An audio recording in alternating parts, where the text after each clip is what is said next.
exatamente 90 anos, o país era sacudido por uma notícia terrível. Um dos maiores escritores brasileiros, Euclides da Cunha, autor do clássico Os Sertões, foi assassinado no subúrbio carioca da Piedade. Mas se a tragédia chocou a sociedade conservadora da época, os motivos também indignaram e dividiram o país. E até hoje dividem. O que nós sabemos foi tudo relatado só por uma fonte. A fonte do Dilermando, o Dinorá e a Ana. A outra voz que podia contestar estava morta, caída ali. Querer questionar isso, uma pessoa que não conheceu os personagens, que não estava viva na época, né? Eu acho simplesmente fantástico. Euclides amava Ana, que amava Dilermando de Assis, um jovem aspirante do exército de 17 anos.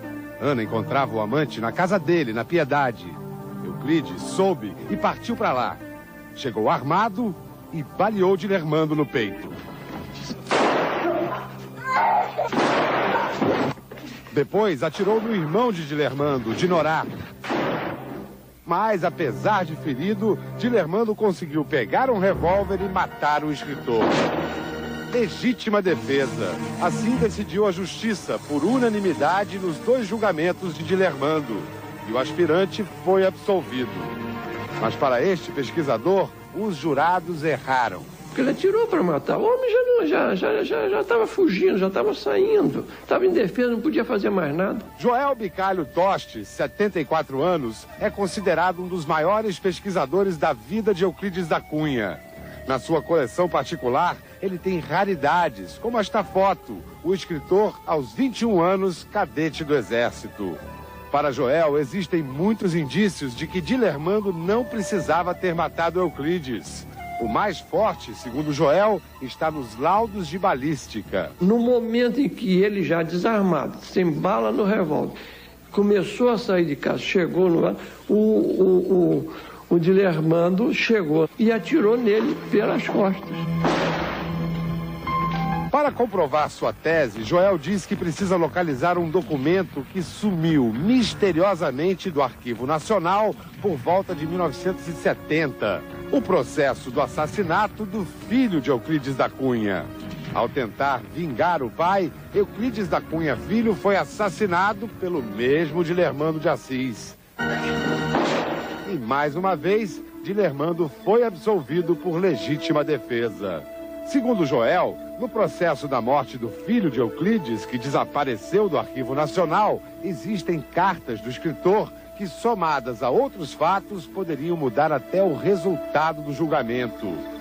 Por exemplo, na avaliação do pesquisador, Euclides foi atraído intencionalmente à casa de Dilermando. A direção do Arquivo Nacional reconhece o desaparecimento do processo, mas garante que jamais desistirá de tentar reencontrá-lo. Porque esse documento é importante para o pesquisador, mas é importante para a instituição tentar dar um encaminhamento, mesmo decorridos 30 anos, e descobrir e localizar pistas de um documento dessa natureza. Quem estiver com esse processo, eventualmente esteja me ouvindo, que se lembre que a memória nacional precisa disso. Me admira, quer dizer, uma pessoa ter a ousadia de levantar um processo que foi mais do que confirmado, que, enfim, meu avô foi inocentado por unanimidade.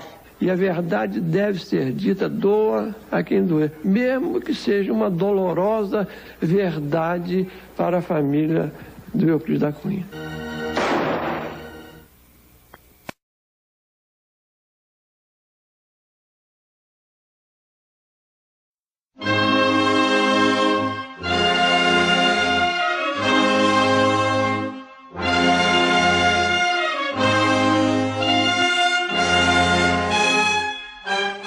Euclides da Cunha. Nasceu na Fazenda Saudade, em Cantagalo, no Rio de Janeiro, filho de Manuel Rodrigues da Cunha Pimenta e Eudóxia Alves Moreira da Cunha. Órfão de mãe desde os 3 anos de idade, Euclides passa a viver em casa de parentes em Teresópolis, São Fidélis e na cidade do Rio de Janeiro. Em 1883, ingressa no Colégio Aquino, onde foi aluno de Benjamin Constant, em que muito influenciou sua formação. Em 1885, ingressa na Escola Politécnica e, no ano seguinte, na Escola Militar da Praia Vermelha, onde novamente encontra Benjamin Constant como professor. Euclides da Cunha foi convidado a fazer uma reportagem sobre a Guerra de Canudos e, devido à impressão que teve sobre a guerra, além da reportagem, dedicou-se a escrever o livro Os Sertões e, para tanto, distanciou-se de sua família, obcecado pelo término do livro. E como consequência do abandono de sua esposa, mais conhecida como Ana de Assis, tornou-se amante de um jovem tenente, 17 anos mais novo do que ela, chamado Dilermando de Assis. Ainda casada com Euclides, teve 2 filhos de Dilermando. Um deles morreu ainda bebê. O outro filho era chamado por Euclides de a espiga de milho no meio do cafezal, por ser o único louro numa família de morenos. Aparentemente, Euclides aceitou como seu esse menino louro. A traição de Ana desencadeou uma tragédia em 1909, quando Euclides teria entrado na casa de Dilermando armado, dizendo-se disposto a matar ou morrer. Dilermando reagiu e matou-o. Foi julgado pela justiça militar e absolvido. Entretanto, até hoje o episódio permanece em discussão, pois a morte de Euclides foi conveniente aos militares.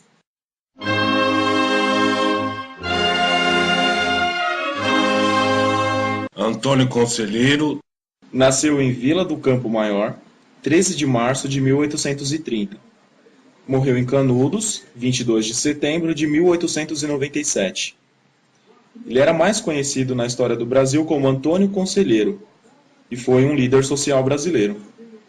Figura carismática, adquiriu uma dimensão messiânica ao liderar o Arraial de Canudos, um pequeno vilarejo no sertão da Bahia, que atraiu milhares de sertanejos, entre camponeses, índios e escravos recém-libertos, e que foi destruído pelo Exército da República na chamada Guerra de Canudos, em 1897. A imprensa dos primeiros anos da República e muitos historiadores, para justificar o genocídio, retrataram-no como um louco, fanático religioso e contra-revolucionário monarquista perigoso. Antônio Conselheiro teve a cabeça decepada e levada para estudos com o intuito de saberem como era o cérebro de um revolucionário.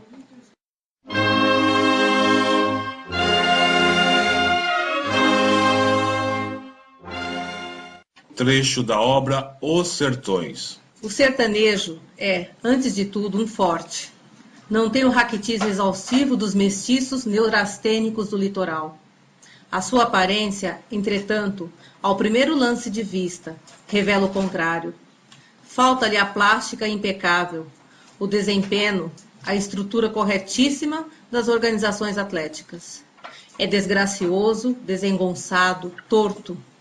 Hércules Quasímodo. Reflete no aspecto a fealdade típica dos fracos.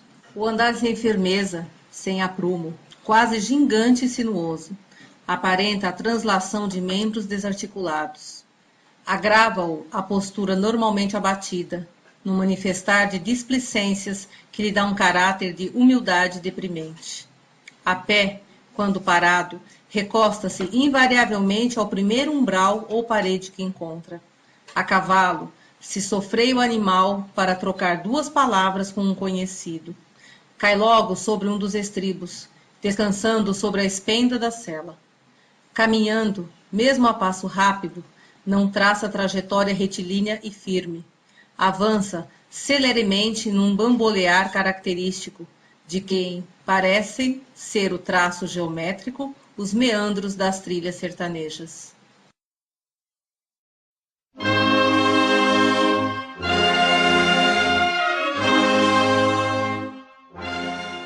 Dodecassílabos, um poema ligado à obra Os Sertões.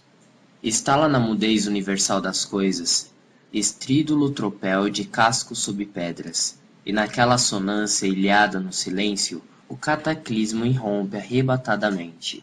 O doer infernal das folhas urticantes corta a região maninha das caatingas, fazendo vacilar a marcha dos exércitos, sobre uma irradiação de golpes e de tiros. Por fim, tudo se esgota e a situação não muda. lembrando um bracejar imenso de tortura e um longo apelo triste, que parece um choro. Num prodigalizar inútil de bravura, desaparecem sobre as formações calcárias as linhas essenciais do crime e da loucura.